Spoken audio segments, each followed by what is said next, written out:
Hi friends, Jayant YouTube ಚಾನಲ್ಗೆ ಸ್ವಾಗತ. ಇವತ್ತಿನ ವಿಡಿಯೋದಲ್ಲಿ ನಾನು ಮಹಾಶಿವರಾತ್ರಿಯ ಬಗ್ಗೆ ಹೇಳ್ತಾ ಇದ್ದೇನೆ. ನಾಳೆ ಬರುವ ಮಹಾಶಿವರಾತ್ರಿಯ ಕತೆ ಮತ್ತು ಹಬ್ಬದ ಆಚರಣೆ ಮತ್ತು ಅದರ ಟೈಮಿಂಗು ಎಲ್ಲ ಹೇಳ್ತಾ ಇದ್ದೇನೆ. ಈ ವಿಡಿಯೋನ ಸಂಪೂರ್ಣವಾಗಿ ನೋಡಿರಿ. ಮತ್ತು ಇನ್ನೂ ಯಾರು ಚಾನಲ್ಗೆ ಸಬ್ಸ್ಕ್ರೈಬ್ ಆಗಿಲ್ಲ, ಸಬ್ಸ್ಕ್ರೈಬ್ ಆಗಿ ಕಮೆಂಟ್ ಮಾಡಿ. ಈ ವಿಡಿಯೋ ಹೆಂಗೆ ಬಂತು ಅಂತ ಹೇಳಿದರೆ ನಮ್ಗೆ ಗೊತ್ತಾಗ್ತದೆ. ದಯವಿಟ್ಟು ಕಮೆಂಟ್ ಮಾಡಿ. ಚಾನಲ್ಗೆ ಸಬ್ಸ್ಕ್ರೈಬ್ ಅಂತೂ ಮರಿಲಾರ್ದೇ ಆಗಿ. ಮಹಾಶಿವರಾತ್ರಿ ಹಿಂದಿನ ಕತೆ, ಹಬ್ಬದ ಆಚರಣೆ ಇದು ಎಲ್ರಿಗೂ ಗೊತ್ತಿರುತ್ತೆ. ಆದರೂ ನನ್ನ ವಿಡಿಯೋದಲ್ಲಿ ಸ್ವಲ್ಪ ಹೇಳ್ತಾ ಇದ್ದೇನೆ. ಹಿಂದೂಗಳ ಪ್ರಮುಖ ಹಬ್ಬಗಳಲ್ಲೊಂದಾದ ಮಹಾಶಿವರಾತ್ರಿ ಆಚರಣೆಗೂ ಹಿನ್ನೆಲೆ ಇದೆ. ಅನೇಕ ಕಥೆಗಳಿವೆ. ಕೈಲಾಸವಾಸಿ ಶಿವನಿಗೆ ಶಿವರಾತ್ರಿ ಅತ್ಯಂತ ಪ್ರಿಯವಾದ ದಿನ. ಶಿವರಾತ್ರಿಯಂದು ತನ್ನನ್ನು ಪೂಜಿಸುವ ಭಕ್ತರಿಗೆ ತಾನು ವಿಶೇಷವಾಗಿ ಅನುಗ್ರಹ ನೀಡುವುದಾಗಿ ಸ್ವತಃ ಶಿವನೇ ಪಾರ್ವತಿಯಲ್ಲಿ ಹೇಳುತ್ತಾನೆ. ಇದು ಶಿವಪುರಾಣದಲ್ಲಿ ಬಂದಂಥ ಕತೆ. ಮಹಾಶಿವರಾತ್ರಿಯಂದು ಬಿಲ್ವಪತ್ರೆಯನ್ನು ಶಿವಲಿಂಗದ ಮೇಲಿಟ್ಟು ಪೂಜಿಸಿದರೆ ಯಾಗ ಮಾಡಿದ ಫಲ ದೊರೆಯುತ್ತದೆ. ಅಲ್ಲದೆ ಶಿವರಾತ್ರಿಯ ಆಚರಣೆಯ ವೈಜ್ಞಾನಿಕ ಕಾರಣಗಳೂ ಇವೆ. ಭಾರತೀಯರು ಆಚರಿಸುವ ಯಾವುದೇ ಹಬ್ಬ ಹರಿದಿನಗಳು, ಸಮಾರಂಭ, ದಿನಾಚರಣೆ, ಜಯಂತಿ, ಉತ್ಸವಗಳು ಸಾಮಾನ್ಯವಾಗಿ ಅಮರವಾಗಿ ಉಳಿದಿರುವ ಯಾವುದೋ ಗತ ವ್ಯಕ್ತಿಯ ಶಕ್ತಿಯ ಅಥವಾ ಪ್ರಾಚೀನತೆಯ ಪ್ರತೀಕಗಳಾಗಿವೆ. ಹೀಗೆ ಹಿಂದೂಗಳ ಪ್ರಮುಖ ಹಬ್ಬಗಳಲ್ಲೊಂದಾದ ಮಹಾಶಿವರಾತ್ರಿ ಆಚರಣೆಗೂ ಒಂದು ಹಿನ್ನೆಲೆ ಇದೆ. ಅನೇಕ ಕಥೆಗಳಿವೆ. ಶಿವನು ಪಾರ್ವತಿ ದೇವಿಯನ್ನು ವಿವಾಹವಾದ ದಿನವಾಗಿ ಶಿವರಾತ್ರಿ ಎಂದು ಹೇಳುತ್ತೇವೆ. ಅಲ್ಲದೆ ದೇವತೆಗಳು ಹಾಗೂ ಅಸುರರ ನಡುವೆ ಸಮುದ್ರ ಮಂಥನ ನಡೆದು ವಿಷ ಉದ್ಭವವಾದಾಗ ಅದನ್ನು ಶಿವ ಕುಡಿದ. ವಿಷ ಗಂಟಲೊಳಗಿಂದ ಇಳಿಯದಂತೆ ಪಾರ್ವತಿ ಇಡೀ ರಾತ್ರಿ ತಡೆದಳು. ಶಿವಪುರಾಣದ ಪ್ರಕಾರ ಇನ್ನೊಂದು ಮಹಿಮೆ ಇದೆ. ಭಗೀರಥನ ತಪಸ್ಸಿಗೆ ಮೆಚ್ಚಿ ಇಳೆಗೆ ಇಳಿದು ಬಂದ ಗಂಗೆಯನ್ನು ಶಿವ ತನ್ನ ಜಡೆಯಲ್ಲಿ ತುಂಬಿಸಿಕೊಂಡಿದ್ದ. ಇದರಿಂದ ವಿಚಲಿತನಾದ ಭಗೀರಥ ಗಂಗೆಯನ್ನು ಭೂಮಿಗೆ ಹರಿಸುವಂತೆ ಶಿವನನ್ನು ಪ್ರಾರ್ಥಿಸಿದ. ಆತನ ಭಕ್ತಿಗೆ ಮೆಚ್ಚಿ ಶಿವಗಂಗೆಯನ್ನು ಹರಿಯಬಿಟ್ಟಿದ್ದು ಈ ಶಿವರಾತ್ರಿ ದಿನವೇ. ಇನ್ನು ಶಿವನ ಆದಿ ಮತ್ತು ಅಂತ್ಯ ಹುಡುಕಲು ಹೊರಟ ವಿಷ್ಣು ಹಾಗೂ ಬ್ರಹ್ಮನಿಗೆ ಶಿವರಾತ್ರಿಯಂದು ಶಿವಲಿಂಗರೂಪಿಯಾಗಿ ದರ್ಶನ ನೀಡಿದ ಎಂದು ಪ್ರತೀತಿ ಇದೆ. ಇನ್ನು ಶಿವರಾತ್ರಿ ಹಿನ್ನೆಲೆ ಬಗ್ಗೆ ಹೇಳಬೇಕಂದ್ರೆ, ಕೈಲಾಸವಾಸಿ ಶಿವನಿಗೆ ಶಿವರಾತ್ರಿ ಅತ್ಯಂತ ಪ್ರಿಯವಾದ ದಿನ. ಶಿವರಾತ್ರಿಯಂದು ತನ್ನನ್ನು ಪೂಜಿಸುವ ಭಕ್ತರಿಗೆ ತಾನು ವಿಶೇಷವಾಗಿ ಅನುಗ್ರಹ ನೀಡುವುದಾಗಿ ಸ್ವತಃ ಶಿವನೇ ಪಾರ್ವತಿಯಲ್ಲಿ ಹೇಳುತ್ತಾನೆ. ಮಾಘ ಬಹುಳ ಚತುರ್ದಶಿಯ ರಾತ್ರಿಯೇ ಶಿವಪಾರ್ವತಿಯನ್ನು ವರಿಸಿದ್ದನಂತೆ. ಹೀಗಾಗಿ ಅಂದು ರಾತ್ರಿ ದೇವಾನುದೇವತೆಗಳೆಲ್ಲರೂ ಜಾಗರಣೆ ಮಾಡಿ ಗಿರಿಜಾ ಕಲ್ಯಾಣ ವೀಕ್ಷಿಸಿ ಶಿವಪಾರ್ವತಿಯರಿಬ್ಬರನ್ನು ಪೂಜಿಸಿದರಂತೆ. ಹೀಗಾಗಿಯೇ ಜಾಗರಣ ಪದ್ಧತಿ ಈ ಶಿವರಾತ್ರಿಯಂದು ಆಚರಣೆಗೆ ಬಂದದ್ದು.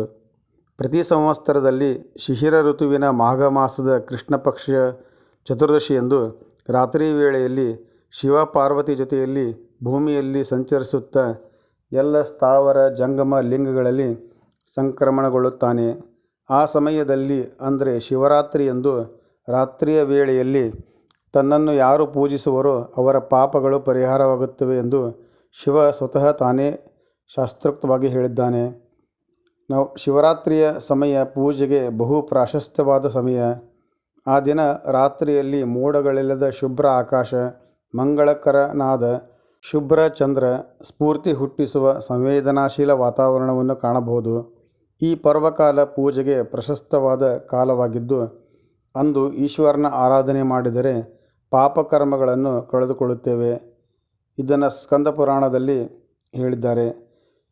ಹೀಗೆ ಮಹಾಶಿವರಾತ್ರಿಯ ಪವಿತ್ರ ದಿನದ ಮಧ್ಯರಾತ್ರಿಯಲ್ಲಿ ಶಿವಲಿಂಗ ರೂಪದಲ್ಲಿ ಆವಿರ್ಭವಿಸಿದನಂತೆ.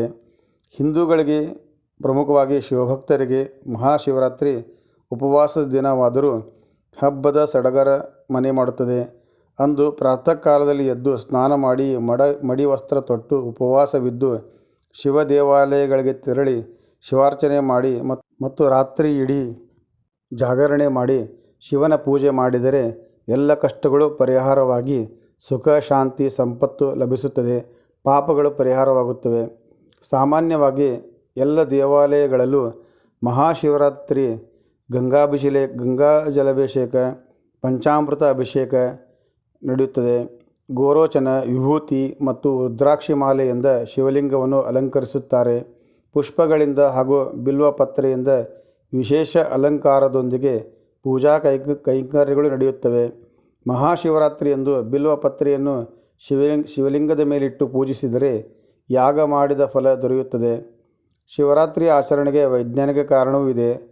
ಅದು ಯಾವುದಂತಂದರೆ, ಸೂರ್ಯ ಮತ್ತು ಚಂದ್ರರ ಚಲನೆಯಿಂದಾಗುವ ಎಲ್ಲ ಕಾಲ ವ್ಯತ್ಯಾಸಕ್ಕೆ ನಮ್ಮ ದೇಹ ಹೊಂದಿಕೊಳ್ಳಬೇಕಾಗುತ್ತದೆ. ಈ ನಿಟ್ಟಿನಲ್ಲಿ ಈ ಹಬ್ಬದ ಆಚರಣೆ ಮುಖ್ಯವಾಗಿದೆ. ಈ ಸಮಯದಲ್ಲಿ ಚಳಿಗಾಲವು ಮುಗಿದು ಬೇಸಿಗೆ ಕಾಲವು ಪ್ರಾರಂಭಗೊಳ್ಳುವುದು. ಅಂದರೆ ಈ ದಿನದಂದು ಚಳಿಗಾಲ ಉತ್ತುಂಗದಲ್ಲಿದ್ದು ಕೃಷ್ಣ ಪಕ್ಷದ ಕೊನೆಯ ದಿನವೂ ಆಗಿರುತ್ತದೆ. ಈ ದಿನದಲ್ಲಿ ಸೂರ್ಯನ ಶಾಖ ಕಡಿಮೆಯಾಗಿರುತ್ತದೆ ಮತ್ತು ಚಂದ್ರನ ಪ್ರಕಾಶವು ಕ್ಷೀಣಿಸುತ್ತದೆ.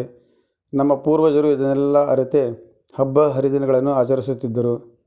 ಇನ್ನು ಈ ದಿನದಂದು ನಾವು ಮಾಡುವ ಶಿವನ ಪೂಜೆ, ಉಪವಾಸಗಳು ನಮಗೆ ತುಂಬ ಉಪಯುಕ್ತ.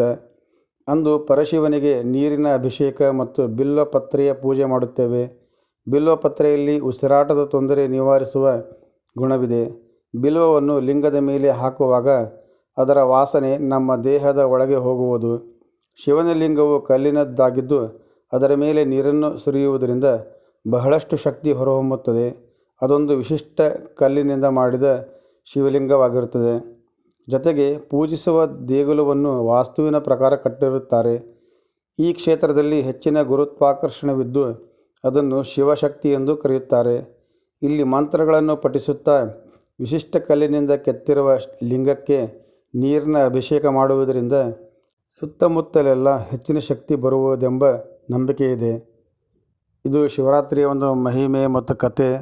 ಇನ್ನು ನಾಳೆ ಬರುವ ಮಹಾಶಿವರಾತ್ರಿಯ ದಿನಾಂಕ ಮತ್ತು ತಿಥಿ ಹೇಳ್ತಾ ಇದ್ದೇನೆ. ಮಹಾಶಿವರಾತ್ರಿ ವ್ರತ ಭಾನುವಾರ ಫೆಬ್ರವರಿ 15ನೇ ತಾರೀಕು 2026ಕ್ಕೆ ಪ್ರಾರಂಭವಾಗುತ್ತೆ. ಉಪವಾಸ ಮುರಿಯುವ ದಿನ ಸೋಮವಾರ ಅಂದರೆ ಫೆಬ್ರವರಿ 16, 2026ಕ್ಕೆ. ಚತುರ್ದಶಿ ತಿಥಿ ಆರಂಭ ಫೆಬ್ರವರಿ 15 ಸಂಜೆ 5:04ರಿಂದ. ಚತುರ್ದಶಿ ತಿಥಿ ಅಂತ್ಯ ಫೆಬ್ರವರಿ 16 ಸಂಜೆ 5:34. ಇದು ಮಹಾಶಿವರಾತ್ರಿಯ ಒಂದು ದಿನಾಂಕ ಮತ್ತು ತಿಥಿ. ನೀವು ಇದೇ ಪ್ರಕಾರ ಆಚರಣೆ ಮಾಡಿರಿ. ಮತ್ತು ಈ ಶಿವರಾತ್ರಿಯಂದು ಉಪವಾಸ ಮಾಡಿ ಬೆಳಗ್ಗೆ ಪಾರಣೆಯನ್ನು ಮಾಡಿ ಶಿವನ ಅನುಗ್ರಹವನ್ನು ಪಡ್ಕೊಳ್ಳೋಣ. ಇದು ಶಿವರಾತ್ರಿಯ ಶಿವನ ಒಂದು ಕತೆ ಮತ್ತು ಮಹತ್ವವನ್ನು ಹೇಳಿದ್ದೆ. ಈ ವಿಡಿಯೋನ ಸಂಪೂರ್ಣವಾಗಿ ನೋಡಿರಿ. ಇನ್ನೂ ಯಾರು ಚಾನಲ್ಗೆ ಸಬ್ಸ್ಕ್ರೈಬ್ ಆಗಿಲ್ಲ, ಸಬ್ಸ್ಕ್ರೈಬ್ ಆಗಿ ಕಮೆಂಟ್ ಮಾಡಿ. ಮತ್ತೆ ಮುಂದಿನ ವಿಡಿಯೋದಲ್ಲಿ ಭೇಟಿ ಆಗ್ತೀನಿ. ನಮಸ್ಕಾರ, ಧನ್ಯವಾದಗಳು.